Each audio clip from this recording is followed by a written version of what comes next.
Podcast. This podcast will help you break through the barriers holding you back from the true life of significance you are meant to live. I'm your host, Janelle Bruland, and I invite you to join me each month as I share leadership lessons and specific strategies to transform your leadership, crush your goals, and love your life. As a high-achieving entrepreneur, there was a time when I was overwhelmed doing all of the things and found myself overworked and overcommitted. Through the power of intention, I learned how to shift my mindset and create success habits to achieve a healthy work-life balance and true joy in my life. Now I'm here to help you do the same. Don't just be the CEO of your business, be the CEO of your life. Let's get started.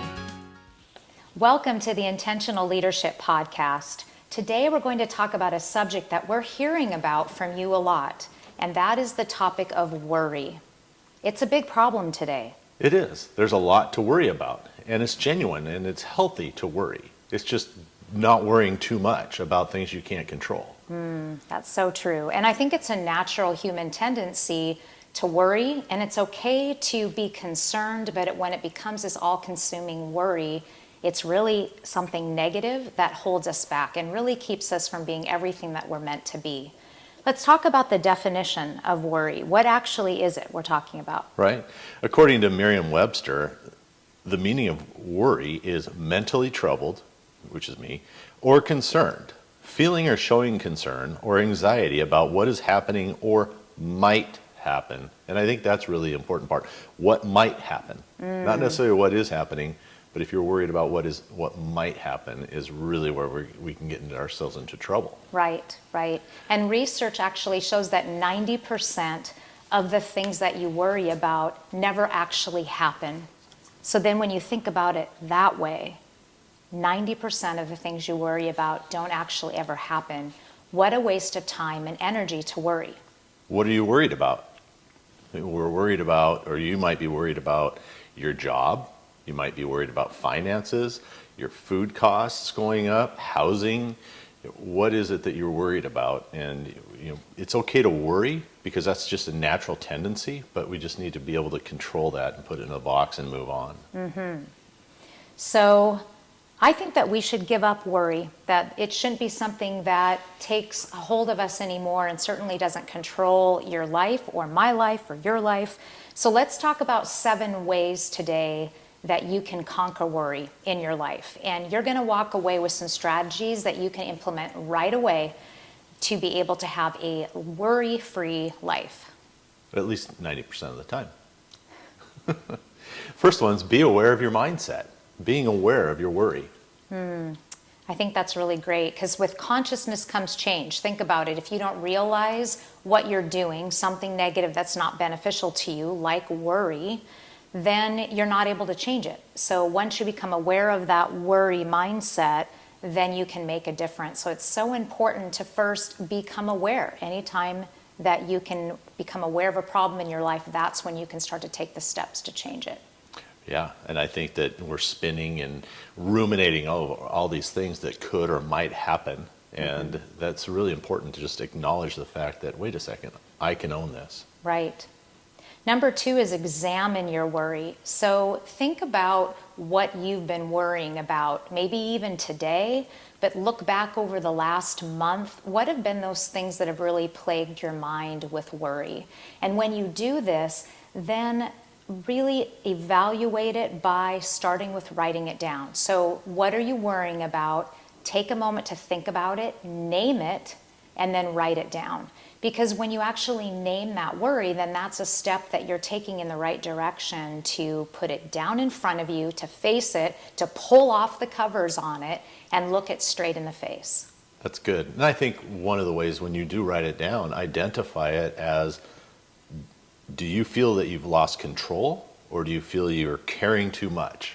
And both of those you can overcome. But if you identify it as one of those, you can go, oh, you know what?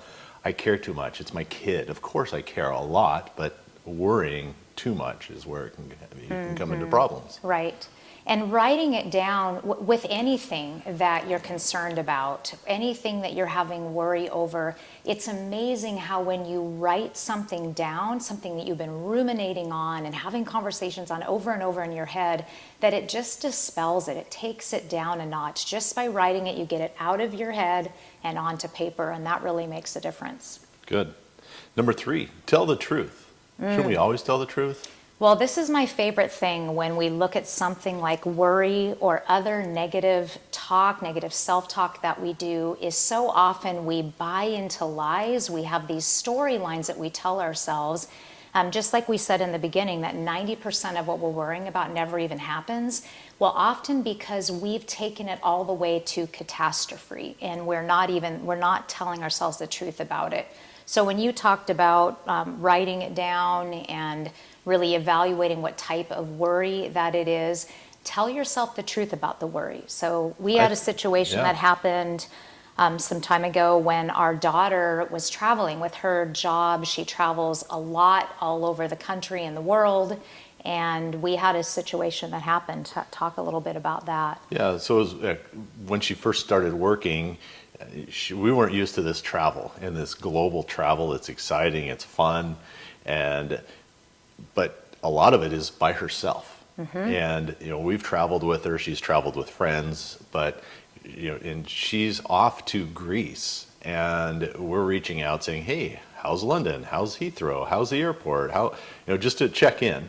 And pretty soon she's not replying, and we know she's on a plane, we know she's busy, she's going through customs, but we start to worry about what happens, what if, where do we go? Because she's 7,500 miles from home, and we can't easily get there. So you start to kind of go into that worst case scenario, and we watch too many TV shows, and I'm thinking of how I'm going to go and get a private jet over there and become some sort of missionary and find her.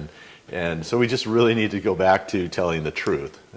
Right, about each situation. About the situation. Right, yeah. and worrying it to that level is not changing whatever any outcome might be either. So Right. it really doesn't do you any good. So you need to tell yourself a truth about that you know that she's traveled. In this situation, we know that she's traveled a lot. We know that she's very self-sufficient. We know that she's in contact with her team, and that she probably had a battery go dead or something like that. But you've been there. As we're talking, I'm sure you're going, yep, I've been in a situation where my child or a friend or a spouse told me that I would hear from them by a certain time, that they'd be home by a certain time, and they didn't show up. And sometimes you have people in your life where something negative, serious has happened when someone hasn't come and arrived when they said they were going to. So there's reasons in life to worry, but we don't want to put those made up scenarios when we don't have that information yet. That doesn't do us any good. Right. So, and she ended up being just fine. It was a situation where her phone had gone dead. She was charging it.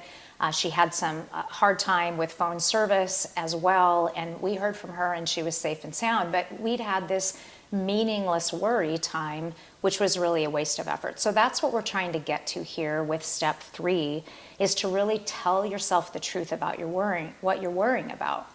And that can help you be able to really sort things through. When you do that, another good practice is writing that down, is write down what you know, and then write down the facts versus what you're feeling about it. One of our mentors says your feelings aren't facts, and so even though you may be feeling a certain way about something, doesn't mean that that's factual. So when I say tell yourself the truth, tell yourself what the facts are about the situation, and that's what you focus on, not these things that you're dreaming up over here or imagining, especially the worst case scenarios. That's good. Yeah. For sure.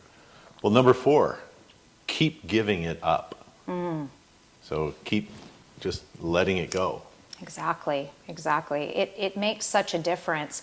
When you're worrying in your life, and let's face it, I mean, we have 5 kids, we have our parents, we have friends and colleagues that we appreciate, and there are things that happen sometimes, not just in our life, but in the lives of those we care about. We have a couple family issues that are going on right now, And they definitely are cause for concern.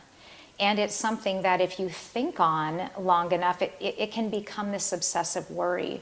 So when we say give it up, we mean that we have to realize that we're human. And you do have to, as these worry thoughts come on you, you have to give it up. So if you're going through something significant in your life where you're dealing with a health issue, or you're dealing with a challenge with a family member, or maybe a major business issue where there really is cause for concern, and there are some truths to the matter that can bring about concern for you, and there's some things that are beyond your control. Well, what you need to do then is you just need to give that up. And for me, as I've gone through challenging situations in my own life where worry has been prevalent, my faith has really made a difference. And knowing that there's a God that has a plan for my life, that knows the bigger picture, that I can trust in, that has made such a difference for me. And I give those worries up to God. I mean, he talks to us about this in the Bible. No, stop worrying. Don't worry. Cast your cares on him because he cares for you. So this is something that I do, and it makes such a difference. And let's face it, we're human. So sometimes it's a daily giving up, every morning, just really surrendering those worries. And sometimes when you're in the middle of a challenging situation, it can be an hour by hour. Right. Well, it's natural for our brain to do that as a human. And so it's a protection mechanism. Yeah, good point. So we really have to take that into consideration. And so if we can just give it up and to God, then it's not ours. Right. And if we don't own it, if you don't own it and you can relinquish that control, then we can move on. Exactly. Good point. Good. Number 5 is take action. And I've found that one of the things that's helped me most in really giving up that worry and putting it aside so that it just doesn't take hold is by taking action. Yeah. Go for a run. Go for a bike ride. Go golfing. But also just addressing the issue. Make sure that if there is something, if the phone isn't being answered, or if you're concerned about that person, take action to just resolve it. And it's important to kind of set that time aside, set the space aside to address the issue and take that action. Right. And I think what we started talking about earlier in really writing things out, you can write out yourself an action plan. And one thing that we've done this together when we've been facing a situation that's difficult is we'll write out about what are the things that we can take action on. So what are some things that we can do to move toward the outcome that we would like to have, whether that's a business outcome or a personal outcome. And if you write that down, just putting that action plan together and then starting to take steps on that makes all the difference. And then on the other hand, you're writing that other side, which is what are those things that you can't control? Because so often we spend too much time on those things that we really can't do anything about. And that is just this fruitless energy that really takes us away from doing action on those things that can make a difference. So think about whatever thing has been coming to your mind as we've been having this conversation today. What is prevalent in your mind? Something that is worrying you, something that is keeping you up at night. And have you taken steps to really look deeply at the situation and divide it up by what are things about this situation that I can't control? And what are things about the situation that I can? And then what steps can you take right now to be able to move forward for yourself? That's good. Yeah. Yeah. And then what do we do? What can we say if you're getting stuck on taking action? Then what can you do? I think number 6, focus on the good. You know, the worry tends to be focusing on the bad. So if, for instance, the story we just shared with our daughter, instead of worrying about the plane and whatever else, we can, wow, it's exciting. She's going to meet her team in Greece, and they're all coming in from different parts of the globe, and it's exciting and fun, and that's the good in it. And then, wow, you get goosebumps, you get positive feelings and vibes, and then you can kind of just power through the negative emotions. And then focusing on just the good in your life. So sometimes you can have one aspect of your life, perhaps it's a health concern or a financial issue, whatever it is that has your focus for worry. That's just one aspect of your life. We shared a great reflection with our leadership group just recently where we talked about the story of a professor who gave his students an assignment, and we'll share this with you.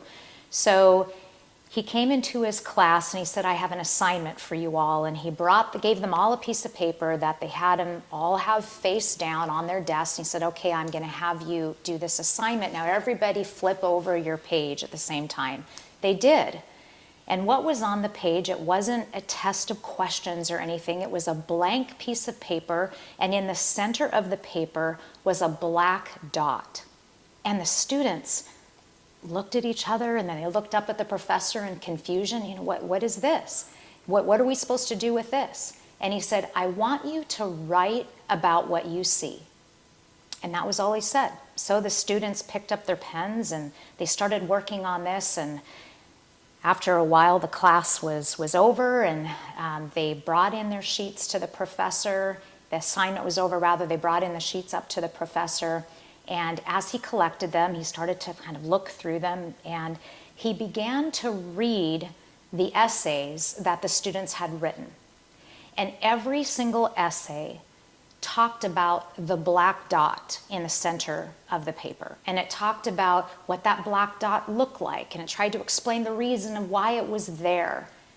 And after he got through the students, all of their essays, 100% of them was focused on that black dot. And the professor said, not one of you talked about all of the white space on the paper.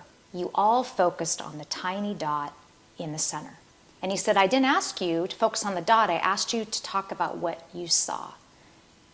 And his explanation for it is this is so similar to life, where we look at the black dot in our life, and it becomes all-consuming. It's everything that we see, and everything else gets clouded out. But all of us have this white space. So we may have a black dot that feels like it's so big in the center of our lives.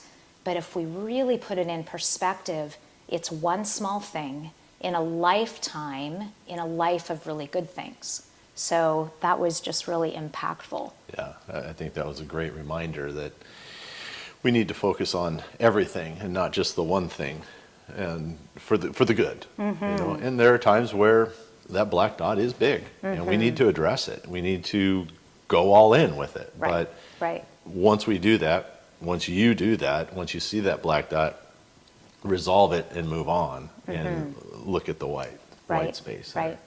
And research has shown, scientific evidence, that you can't be focusing on the negative and the positive in your life at the same time. Your brain switches from one to the other. So you can either have this mindset that's focused on worry, or you can have a mindset that's focused on something positive like gratitude. So choosing gratitude in your life and looking for those things in your life that are really good, that's going to help dispel those worry feelings that you're having, because it's just going to change your perspective to really looking at what the good is in your life.